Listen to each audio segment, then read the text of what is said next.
Welcome to the lecture on visualization of maps, part of the Principles of Data Visualization lecture series. We'll begin today with a discussion on how maps are created. So there are three basic ways that maps are created. So starting on the left, the first way is with the plane.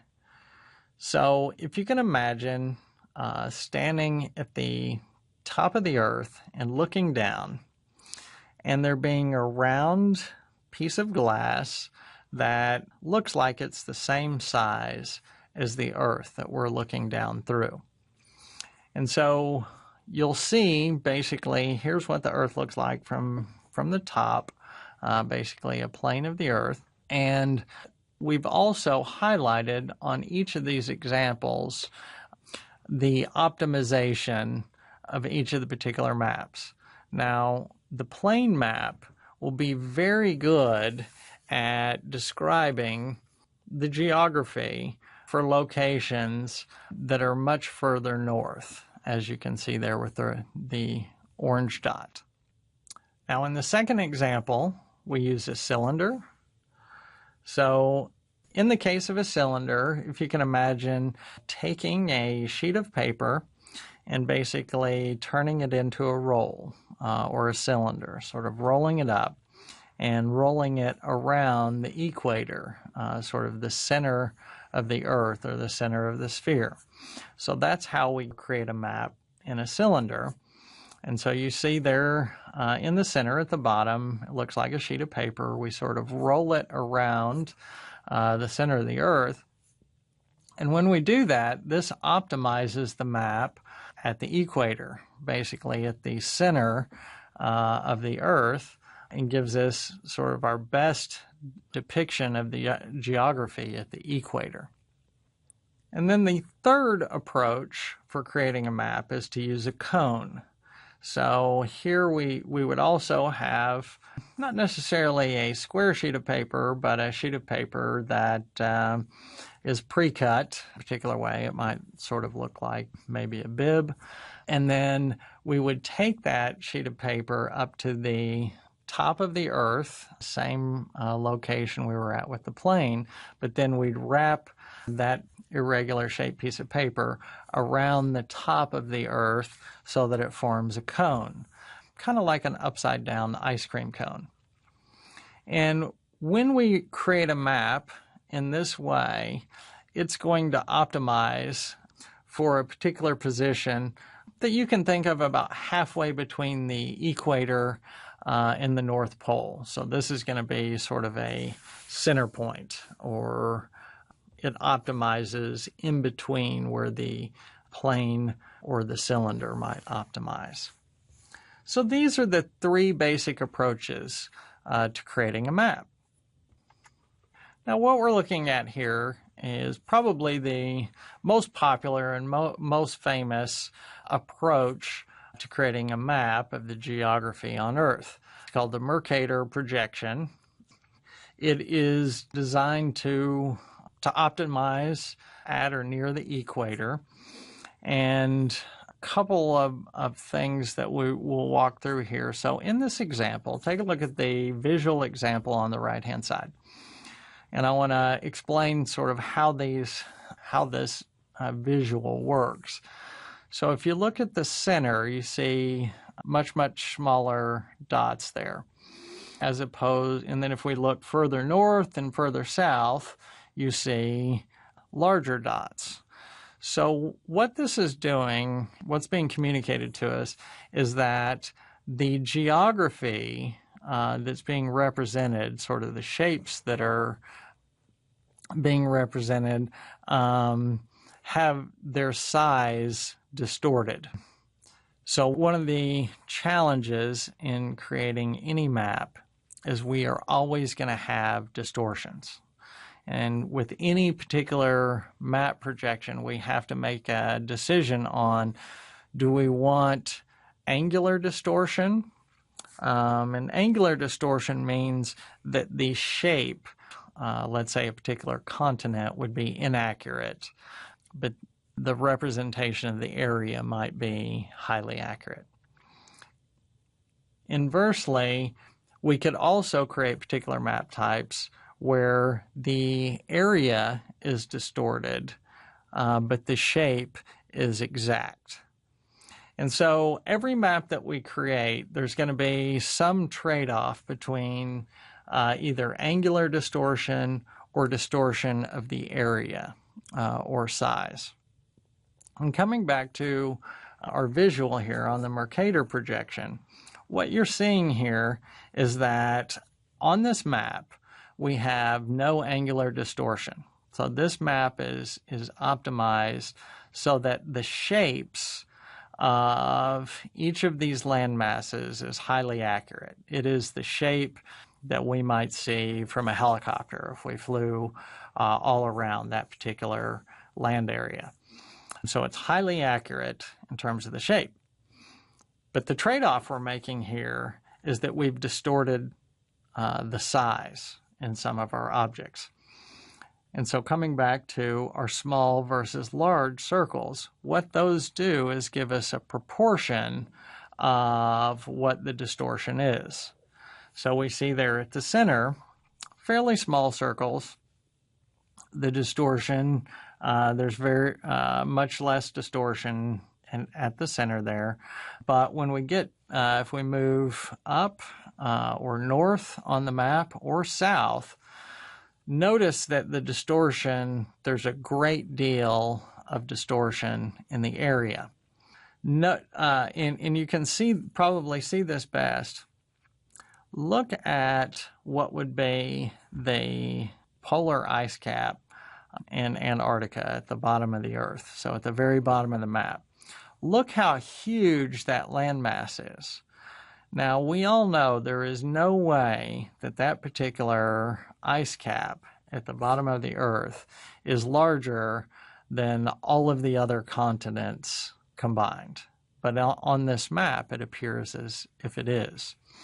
And that's what we're talking about. That's a good example of what is this area distortion. So we basically just have to live with that on our map on this particular Mercator projection because we want those highly accurate shapes with no angular distortion.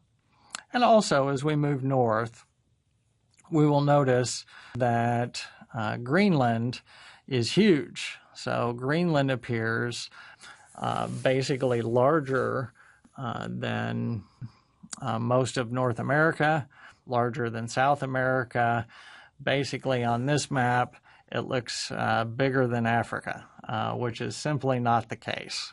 And that's just the distortion as we move further away from the equator in this type of map projection. Now, to give you a very specific example of this distortion problem, take a look at the map on the right-hand side. So we have highlighted here Alaska and Brazil. Now, as we've discussed before, we can either have a distortion of angle or size. Basically, we have to live with one of those. And typically, when we create a map, we distort one or the other, but not both. So in this particular map, the angles are perfect. So this is, equivalent to that Mercator projection. We can see lots of detail in Alaska, lots of islands out there. It looks very accurate. Same thing with Brazil. That looks to be a very accurate representation of Brazil. But consider this. Alaska, in terms of square miles, is 663,000 square miles. Brazil is 3,288,000 square miles. Basically, Brazil, in terms of square miles or area, is 5 times the size of Alaska. But now look back at the map. On the map, they look like they're the same size, okay? And the reason for this is the distortion, Okay, we had, in order to have our highly accurate shapes with our perfect angles, we distorted the size of Alaska relative to Brazil. Alaska looks much, much bigger than it actually is. Now, some of you may have been asking, well, let's look at it a different way. I don't like that we distorted some of those land masses so much to get the accurate angles. So let's take a different look at it. So here, this map's called an equal area cylinder projection. Now, the center latitudes are distorted north to south, and the polar areas are distorted east to west. Now, this is an attempt to make the area more equivalent. Basically, we're optimizing for area instead of shape. And we can definitely tell that because the shape of our land masses is really kind of weird. Particularly, we take a look at North and South America. So North America looks really small. It's very squatty, if you will. And the same is true with South America. In relative, South America looks like it might be even bigger than North America.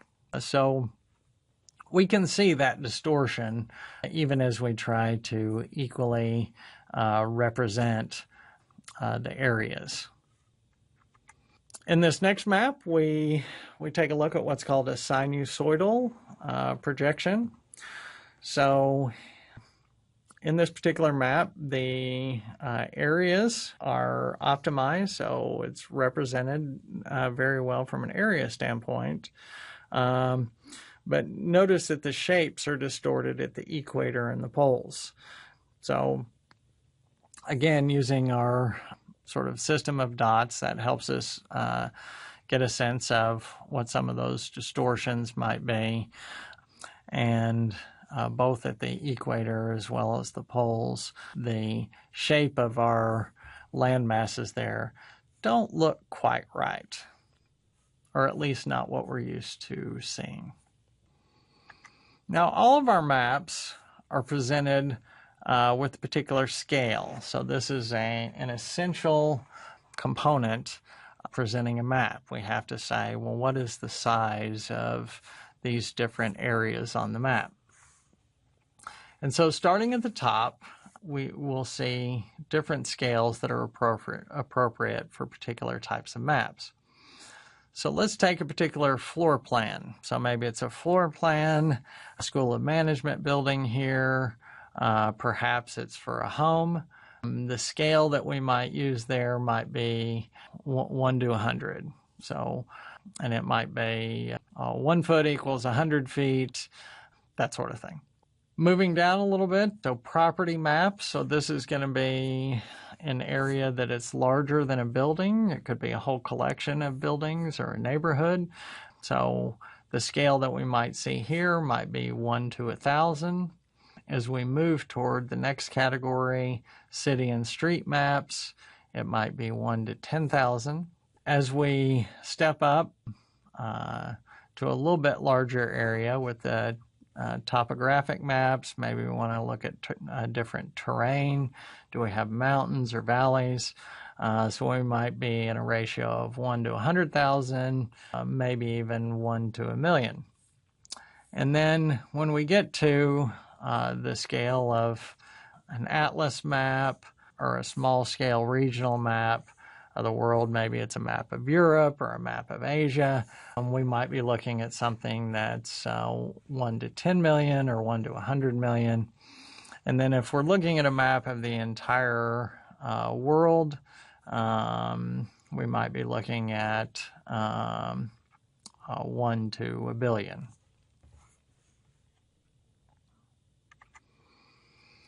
Now, I also want to highlight for us that maps are about visualizing phenomenon, and that's true for every data visualization.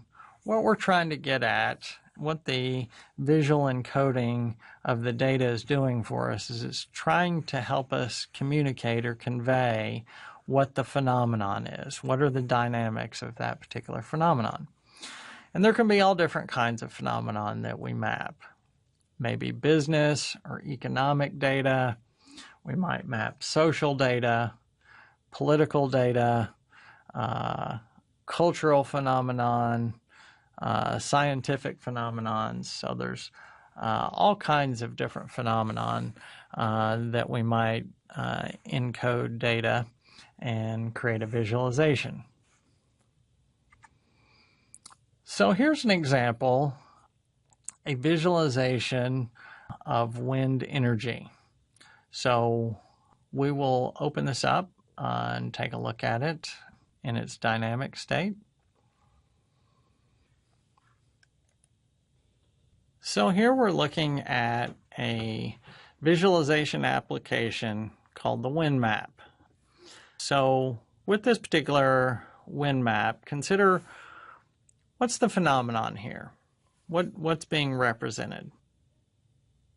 So some of you guys may have come to the conclusion that what's being represented here is basically the wind blowing. The direction is captured as well as the strength of the wind, but the base phenomenon that's at the center of this is basically the natural element of the wind blowing in different geographic locations. So proceeding down, this is a particular live application that you can review for yourself online. I encourage you guys to open it up and take a look at it and to interact with it dynamically, explore it some. Proceeding down on how is this particular visualization encoded. So think a little bit about what are the visualization principles or types of visualization encoding that we see at work here. So one of the first ones that might stand out to us, we're utilizing lines. Basically, we see lines that are created in different directions. We're using the X and Y location, so those two variables are certainly hard at work. You could also argue that in this key or index over on the left-hand side, that we might see texture here as well. So low wind might be the smoothest, and then as we head toward high winds at 30 miles per hour, maybe that's the roughest. We see plotted points for the cities. So naturally represented here, we have some cities: Los Angeles, New York, Denver, Seattle, Dallas, Houston, Chicago. So we've got a handful of major cities represented here. On the top left hand, we see the time and date stamp. So you can tell that this is being fed dynamically. We see the top speed as well as the average speed across the country. So somewhere in the country right now, the wind is blowing 38 miles per hour. Now, what could this particular data visualization be used for? So think for a couple minutes how it could be useful for a business purpose.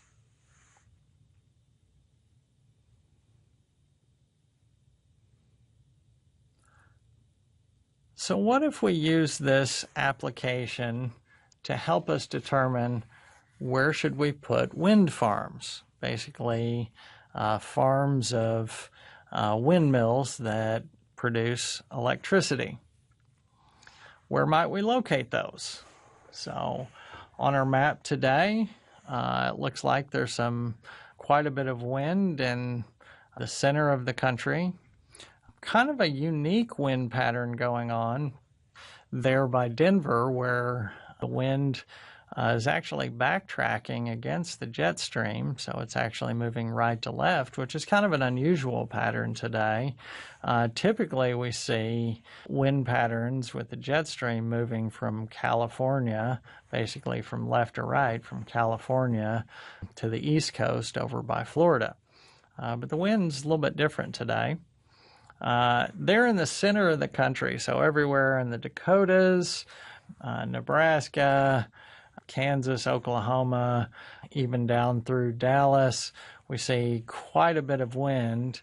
And certainly today, Chicago is living up to its reputation as the Windy City. So those might be prime locations for locating wind farms to create some energy. I also want to highlight that we can zoom in on particular locations to get a little better or closer up view what's going on in a particular location. So we'll go just a little bit further.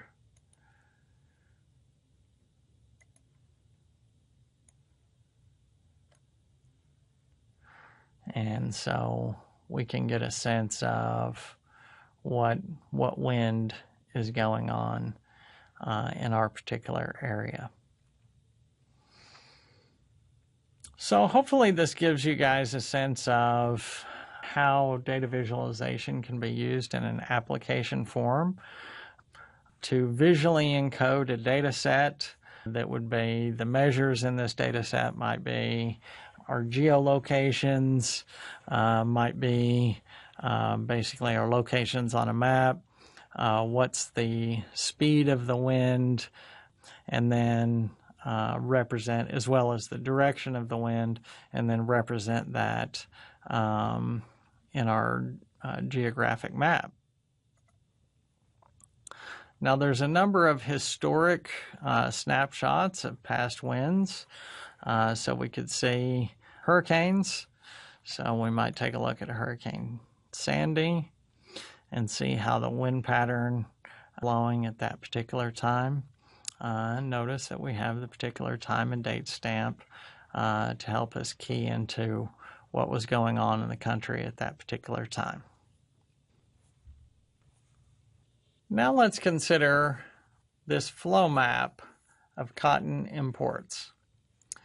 So this is a map produced by Charles Menard. One of his claims to fame is this particular technique called flow maps. What you see in a flow map, the encoding technique, is basically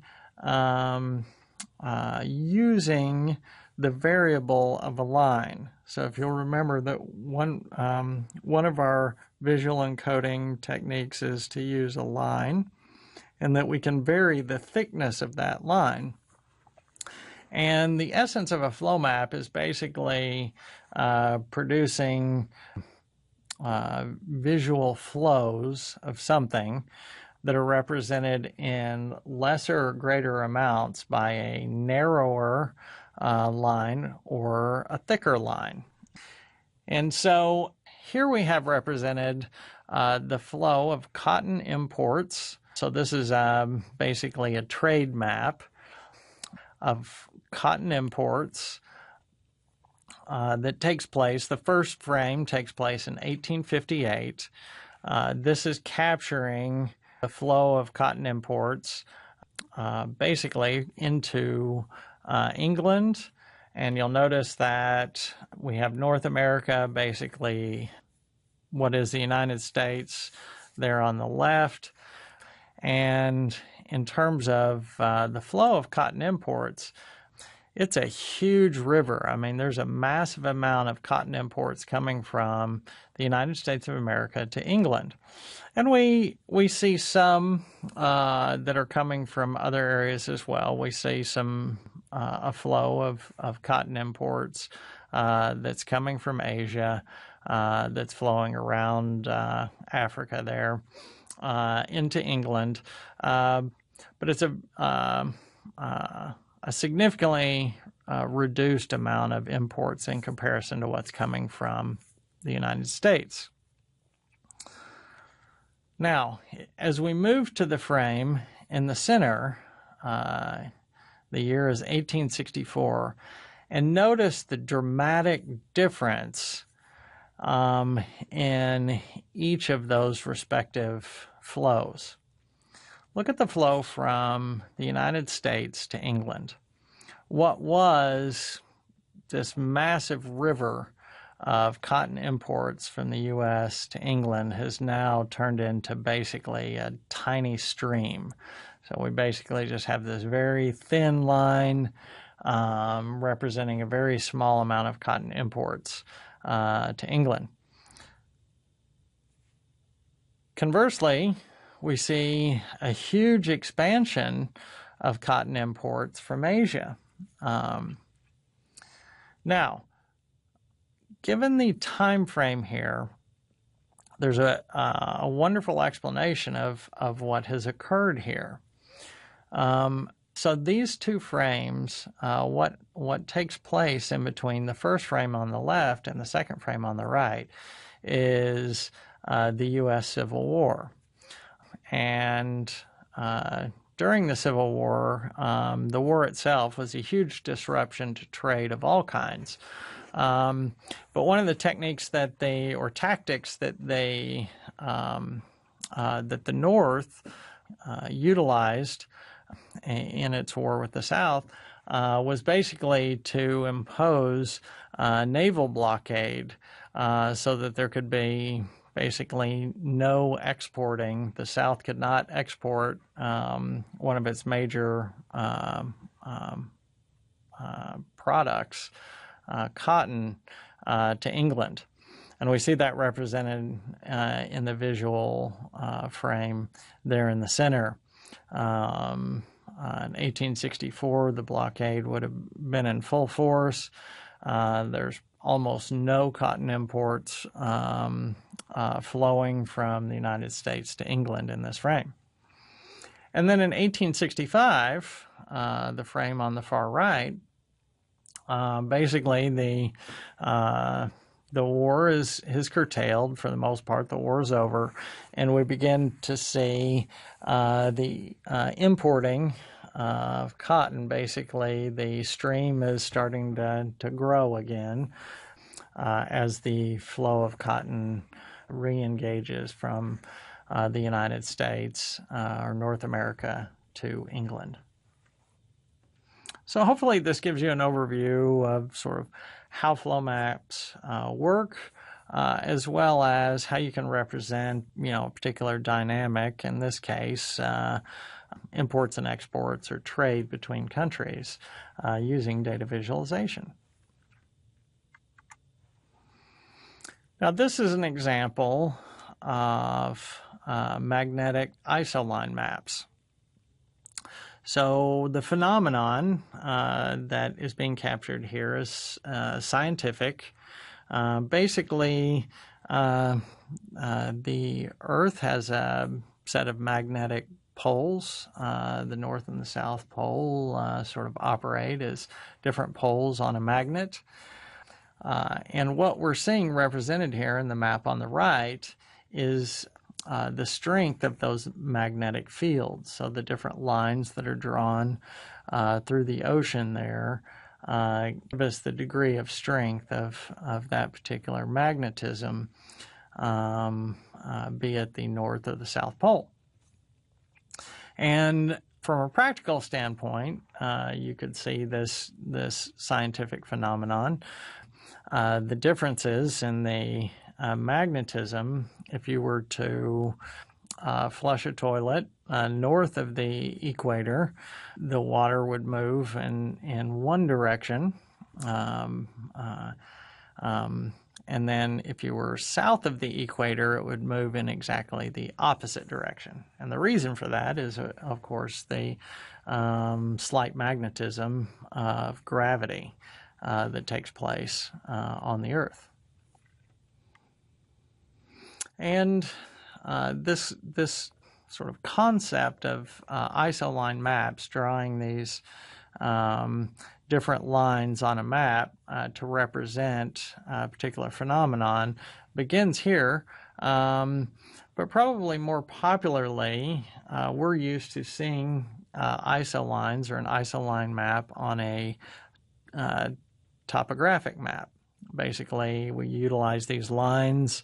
Lines are stacked very close together to show us a hill or a mountain, and they're pretty far apart to show us a plain. So that's probably the more common usage of it that probably all of us have seen. Now we can also use ISO lines in a number of different approaches. This happens to be a map that integrates two different techniques. It's called an isopleth crime map.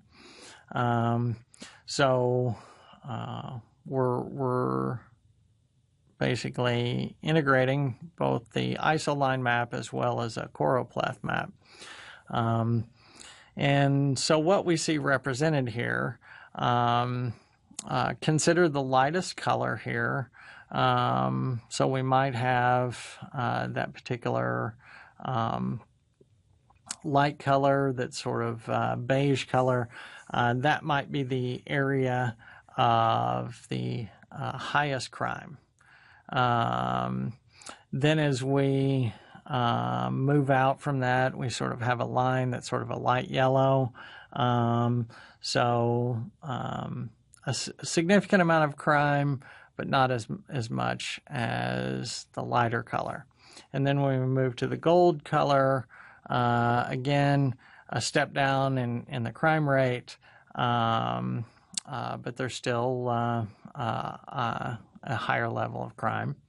Then we move to light green, a little bit less crime, a little bit darker green, a little bit less, darker, until there's not very much crime at all in the darkest green areas of the map, which we see an annotation at the center point of some isoline circles there, where it appears to be very, very low crime, basically 1 month between any crime incident. Now let's take a look at this map of illiteracy in France. Basically, this is a map to determine what locations of the country are citizens more literate or less literate. Basically, can they read or not? Now, let's think about what is the phenomenon that's being captured here. Well, it's a social phenomenon. Basically, the degree or the density of folks that can or cannot read. The technique is a choropleth map. Basically, there's a gradation of color or texture across areas on a map. And basically, those areas provide contrast to each other. Now, let's dig a little deeper into this map and analyze it, and analyze the encoding and how it works for a couple of minutes. So looking at this map, if I were to suggest to you that the darker areas suggest that there's a higher density individuals that can read there, and the lighter areas of the map, there's lesser density of folks that could read. Very quickly, any of you could answer, hey, I can tell you the areas of France that are the most literate. And so you might pick out, oh, I see those areas of dark color encoding there in the center, maybe in the center left, as well as the left of the map. We see three particular areas that seem like or encode that the literacy is much higher there. On the top right-hand side of the map, it's much lighter colored, so the density of folks who are literate or can read is much lower there. So there's a lot more illiteracy in that part of the country or the map. Now we'd like to take a look at the Google Sites map. So this is a particular application, data visualization application that's provided by Google. The way that this particular application works is it takes photos that users upload, and with digital photos, particularly if they're taken on a smartphone, they are geocoded. Basically, their location is defined with the image. And so utilizing that metadata on each image, the number and density of images that are taken in a particular location are used as highlights using color encoding of which areas on a map are the most popular for taking pictures, and that infers that it's a very good location for sightseeing. So let's take a look, let's open up and take a look at this particular application and analyze it in a little bit greater detail. So here we've opened up the Sites Map visualization application, and we see a very colorful screen. We've got lots of different areas around the world, and one of the things that stands out to us right away, Europe is a very popular location to take pictures, as are the coasts. So if we look at the coastal regions and both North America, South America, there in the north and south of Africa, around the coastal region, and definitely on the tip of India, lots of different sort of prime locations where folks love to take pictures. And that's a big part of how this application works. As we discussed, what's being encoded here is the volume of pictures in a particular geography. So let's focus in on a particular geography and get a little closer view of how it works. So why don't we see about San Francisco? So here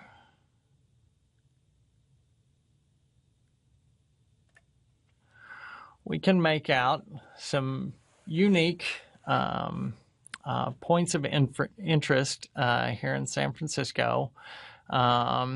So here we see the Golden Gate. This is the Golden Gate Bridge. Notice that pretty much the entire span of the Golden Gate Bridge is lit up. We can see the particular rank in area. So here in San Francisco, the Golden Gate Bridge is ranked 8th. So over here, Alcatraz Island, another popular tourist destination. It's a former prison island. At least 1 or 2 movies have been made about this particular prison or island, and it's ranked 7. And we can kind of move our way around here. This particular tower seems to be ranked fairly high for taking photos. Pier 39, very popular destination, lots of restaurants and things to do there.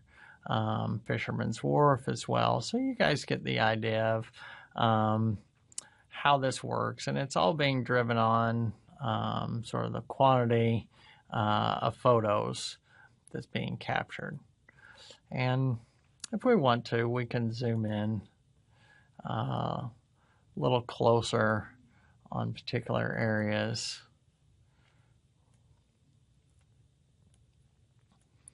And so if we wanted to say, hey, on the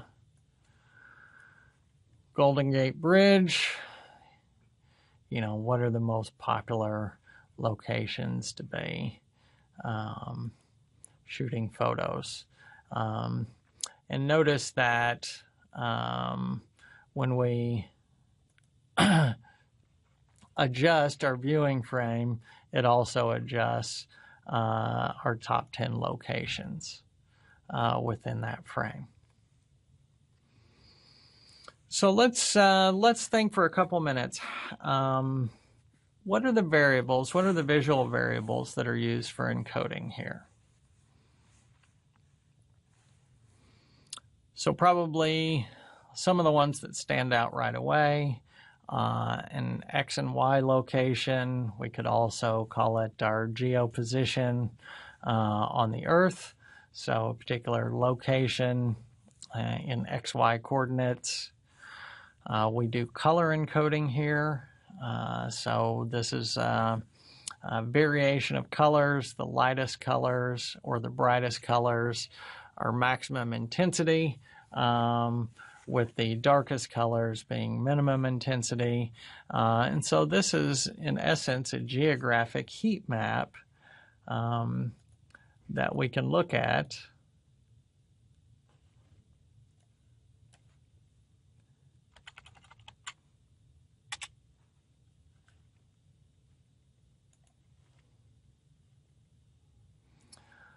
To get a sense of what are some of the most popular destinations to see and to take photos of.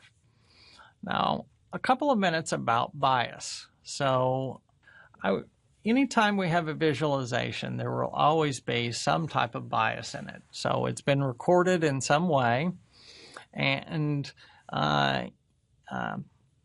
even the most principled observer, maybe even through the simple aspect of just recording it, may encode particular types of bias in a data visualization. Now think for a couple minutes what some of the biases might be here. So how do we capture the data? So the way that we're capturing the data is from photos. Now, from the photos, we make the inference that because a lot of photos are taken in a particular location, that means it's a very popular tourist destination. So that has a particular bias. The way that we're capturing the data, the information, has a particular bias in it, which is number of photos. Now to explain how this inference might be inaccurate at particular points in time or particular locations, let's think about graduation at a university. So on 2 or 3 days out of a year, in one particular location, let's say our campus, there are a blizzard of photos that are taken. So all of a sudden, all these photos are taken, and then a few days later, no photos are taken. Now, does that make our particular campus a popular tourist destination?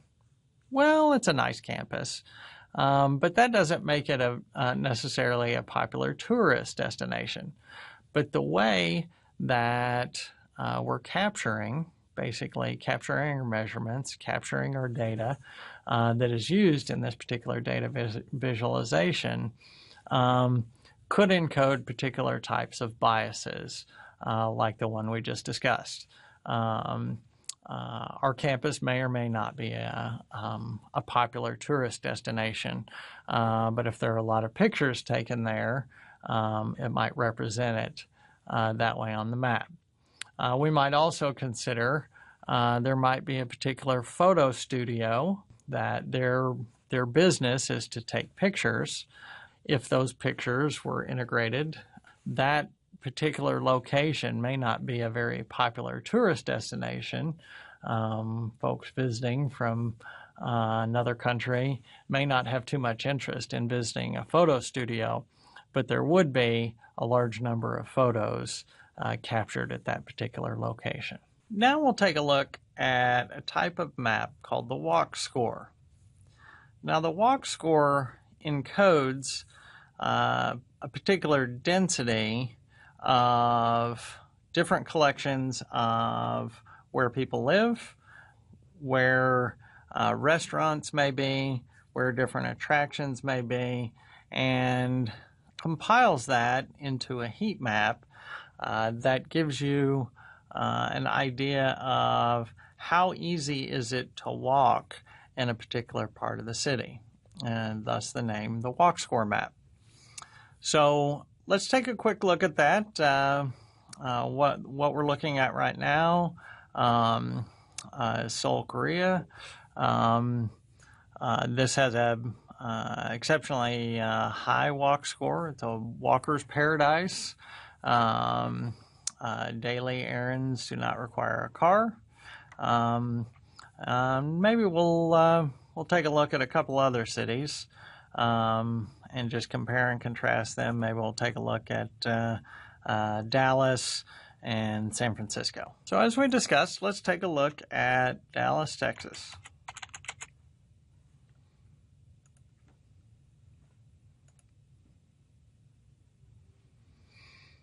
And so when we focus in, we see this is downtown Dallas, Knox Henderson area. Lots of fun and interesting things to do here. So we will focus in a little closer so we can see a little more. And we can take a look at our walk score.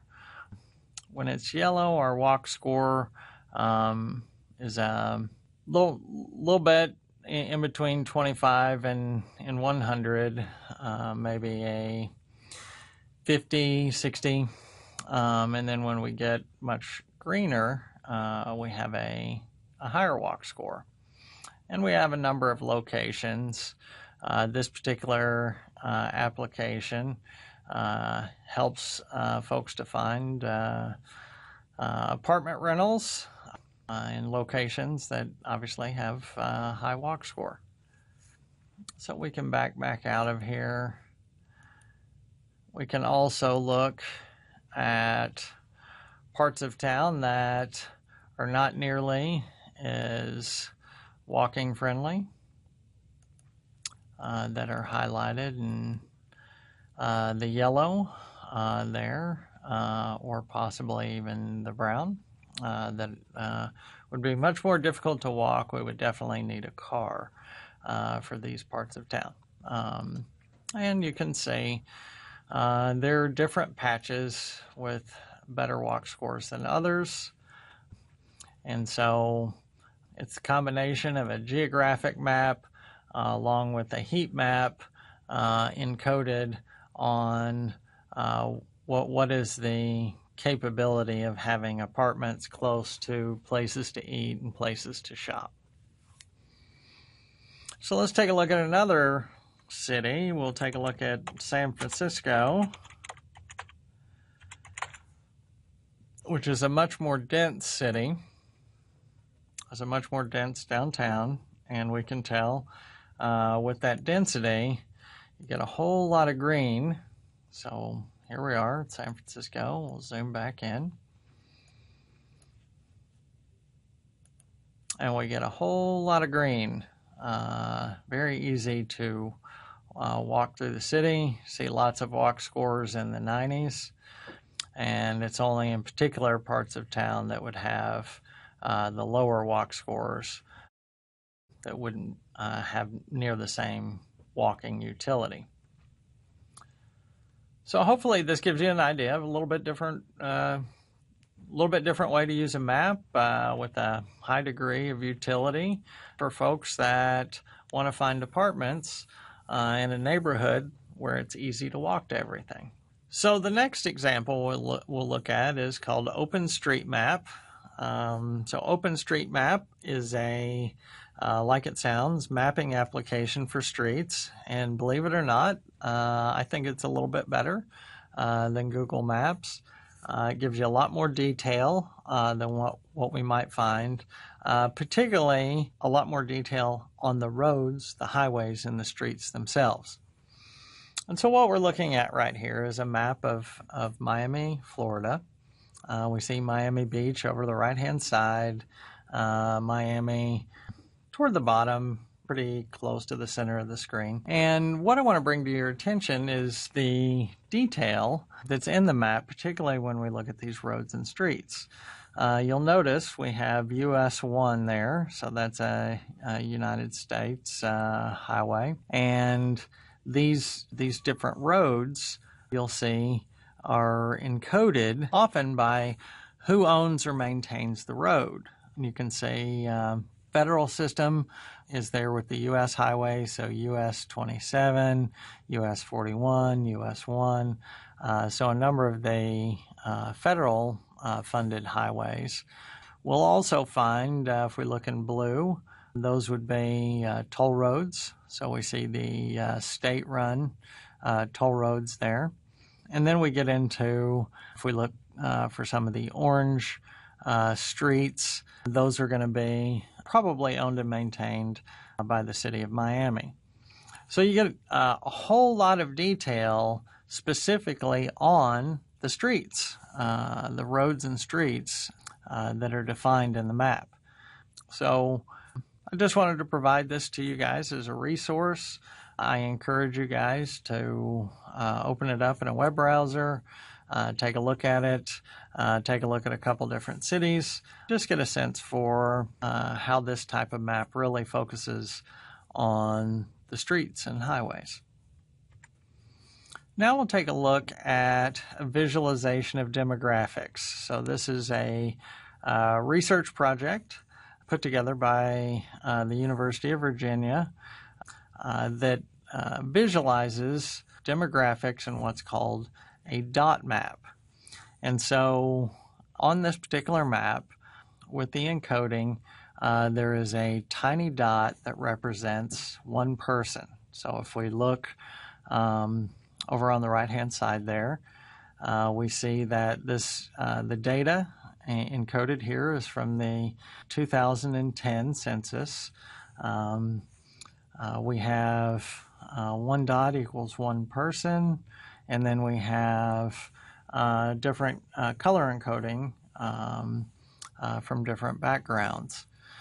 And what we're looking at right now, we can most of you guys can probably make out that that's Texas there on the left.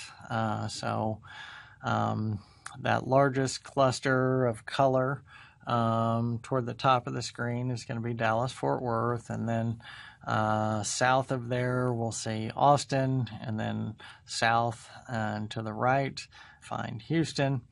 And then we look to the right of Texas and we'll see Louisiana. And over on the far right-hand side of the screen, we see part of Florida that's shaping up the Gulf there. So let's go out to this application, to this data visualization, and get a little bit closer look.